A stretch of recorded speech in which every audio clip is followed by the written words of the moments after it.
Guys, ഇനി ഞാൻ മാത്രം ഈ ഒരു ട്രെൻഡ് കൊണ്ട് വരാത്തത്. അതെ ഗൈസ്, നമ്മൾ ഇന്ന് മസ്ക ബൺ ഉണ്ടാക്കാനാണ് പോകുന്നത്. ബൺ മസ്ക ഇറാനി ചായയും. അപ്പോൾ നമ്മൾ അതിനുള്ള സാധനമൊക്കെ സെറ്റാക്കിയിട്ടുണ്ട്.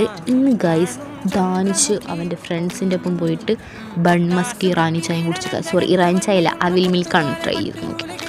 ഇറാനി ചായ കുടിച്ചില്ല, എത്ര അവിൽ മിൽക്ക് പോയി കുടിച്ച് വന്നു. എന്താണ് അവനെ കൊണ്ട് ചെയ്യുക? ഞാനും ടീയും പാവം ഇവിടെ ഇരുന്നിട്ട് ഒന്നും കുടിക്കാതിരിക്കും. അപ്പോൾ നമ്മൾ എന്ത് ചെയ്യണം? ഉണ്ടാക്കണം. അതുകൊണ്ടൊന്നുമല്ല, എന്നോ ഇവിടെ ഉണ്ടാക്കണം വെച്ച സാധനങ്ങൾ എന്നോ അല്ല, 2 ദിവസം മുന്നേ ഇവിടെ സാധനം കൊണ്ട് വെച്ചിരിക്കുന്നു. പക്ഷേ ഉണ്ടാക്കാൻ നമുക്ക് പറ്റിയിട്ടില്ല ഇതുവരെ. അപ്പോൾ നമ്മൾ എന്തായാലും വിചാരിച്ചു ഇന്ന് തന്നെ ഉണ്ടാക്കാം എന്ന് വിചാരിച്ചിട്ടാണ് നമ്മൾ ഇന്ന് ഉണ്ടാക്കാൻ വേണ്ടി വന്നിരിക്കുന്നത്. സത്യം പറഞ്ഞാൽ ഇവിടെ കടയിൽ പോയി കഴിച്ചിരിക്കുന്നത് അവൻ ദാനിച്ച് മാത്രമാണ്. അവൻ്റെ ടേസ്റ്റിൽ നമ്മൾ വേണം ഉത്തരം തന്നെ. അപ്പോൾ എന്തായാലും നമ്മൾ ഇതായിട്ടുണ്ട്, ആ ഒരു കൺസിസ്റ്റൻസിയിലാണ് കേട്ടോ വേണ്ടത്.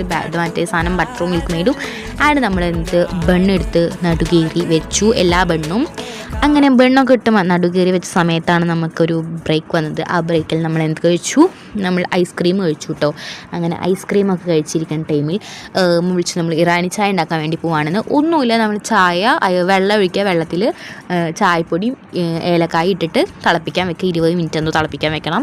ആൻഡ് ഇത് ആട്ടുംപാലാട്ടോ. പ്രത്യേകം പറഞ്ഞ കാരണം വെച്ചാൽ ഞാൻ ആട്ടുംപാൽ കുടിക്കലില്ല. അപ്പോൾ ഞാൻ പശുമ്പാലാട്ടോ കുടിക്കൽ. പശുമ്പാലേ ഞാൻ കുടിക്കലുള്ളൂ, എനിക്ക് ഇഷ്ടമല്ല. അതുകൊണ്ട് തന്നെ എനിക്ക് ഇവിടെ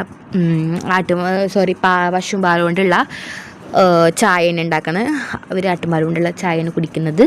ഓക്കെ, അങ്ങനെ ഈ ചായയിൽ വെക്കണതിൽ നമ്മൾ കുറച്ച് മിൽക്ക് മെയ്ഡ് ഒഴിച്ച് വെച്ചിട്ടുണ്ടായിരുന്നു കേട്ടോ. ആൻഡ് അതൊക്കെ ഉണ്ടാക്കാറില്ല, ഞാൻ ബൺ മസ്ക മാത്രമാണ് ഉണ്ടാക്കുന്നത് കേട്ടോ. അതിന് നമ്മൾ ബണ്ണ് നടുവക്കറിയിലേക്ക് കുറച്ച് ആ ബൺ മസ്ക മറ്റു സാധനം അങ്ങനെ ഒഴിച്ചു കൊടുക്കുക. അത്യാവശ്യം നന്നായിട്ട് തന്നെ ഫില്ല് ചെയ്യണം കേട്ടോ.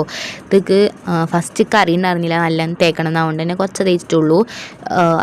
കുറച്ച് നല്ല അത്യാവശ്യം നല്ല തേച്ചിട്ടില്ല, കുറച്ച് തേച്ചിട്ടുള്ളൂ. ഇത് നല്ല സോഫ്റ്റ് ബണ്ണൊക്കെ തന്നെയാണ് കേട്ടോ. ആൻഡ് നമ്മൾ നാല് പുറം മീൻസ് അങ്ങനെ തേക്കും വേണം. അങ്ങനെ നമ്മൾ അങ്ങനെയൊക്കെ തേച്ചതിന് ശേഷം നല്ല ലുക്ക് ഉണ്ടായിരുന്നു കാണാൻ ഗൈസ്.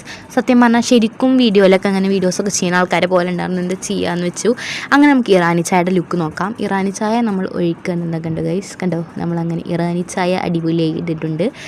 അപ്പം ഇതാണ് നമ്മളുടെ ഇറാനി ചായയും ബൺ മസ്കയും. അപ്പം നമുക്കിനി ട്രൈ ചെയ്ത് നോക്കാം. ഇറാനി ചായയിൽ മുക്കി നമ്മൾ ബൺ മസ്ക് കഴിക്കാൻ വേണ്ടി പോകാം കേട്ടോ. അങ്ങനെ അടിപൊളി ടേസ്റ്റാണ്. ഇതിൻ്റെ പോലെ ആരെങ്കിലും ഉണ്ടാക്കാൻ ബാക്കിയെങ്കിൽ ഉണ്ടാക്കിക്കോളെ. അപ്പം